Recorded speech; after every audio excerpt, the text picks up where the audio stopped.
जय गणेश जय लक्ष्मी माँ। आज हम आपको बताएंगे कि हमें पूजा में किस तरह की गणेश लक्ष्मी की मूर्ति का प्रयोग करना चाहिए। जैसा कि हम बाजार में देखते हैं, हमें बाजार में मार्बल की मूर्ति, मिट्टी की मूर्ति, लकड़ी की मूर्ति, प्लास्टर ऑफ पेरिस की मूर्ति और इसके साथ ही मेटल की मूर्तियाँ भी मिलती हैं। मेटल की मूर्तियों में हमें पीतल, स्टेनलेस स्टील, चांदी, सोना और सोने की परत चढ़ी हुई मूर्ति और चांदी की परत चढ़ी हुई मूर्तियां भी मिलती हैं। पूजा के लिए गणेश लक्ष्मी की मूर्तियों को खरीदते समय हमें कुछ विशेष बातों का ध्यान रखना चाहिए, जिसमें से प्रमुख हैं, मूर्तियां कभी एक साथ जुड़ी हुई ना हों, यानी कि गणेश और लक्ष्मी जी की मूर्तियां अलग अलग होनी चाहिए। इसके साथ ही हमें यह भी ध्यान रखना चाहिए कि पूजा के लिए सबसे उपयुक्त मूर्ति मिट्टी की मानी जाती है, जो हमारे यहाँ पौराणिक काल से प्रयोग की जा रही है।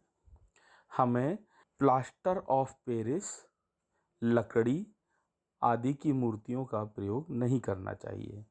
कुछ लोग चांदी, सोना या सोने और चांदी की परत चढ़ी हुई मूर्ति या पीतल की मूर्तियों का भी प्रयोग करते हैं।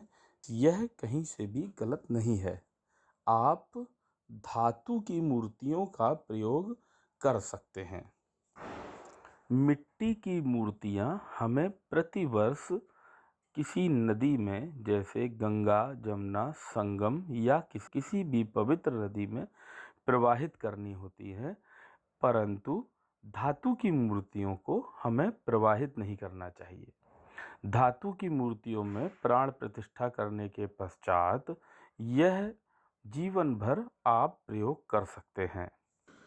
गणेश जी ने परशुराम जी को शिव जी के पास कच्छ में जाने से रोक दिया। इस पर परशुराम जी क्रोधित हो गए और युद्ध करने लगे। गणेश जी से पराजित होने पर परशुराम जी ने शिव जी द्वारा दिए गए फरसे से गणेश जी पर प्रहार किया। इससे गणेश जी का बायां दांत कट गया और वह एक दंत कहलाने लगे। मूर्ति खरीदते समय हमें यह ध्यान रखना है कि हमें एक दंत वाले गणेश जी की मूर्ति खरीदनी है, अर्थात जिस मूर्ति में गणेश जी का बायां दांत आधा कटा हुआ हो, हमें वह मूर्ति खरीदनी है। माँ लक्ष्मी और भगवान गणेश की आप पर हमेशा कृपा बनी रहे। इन्हीं शब्दों के साथ अब मैं अपनी वाणी को विराम देता हूँ। जय महालक्ष्मी, जय श्री गणेश। कृपया चैनल को लाइक और सब्सक्राइब करें।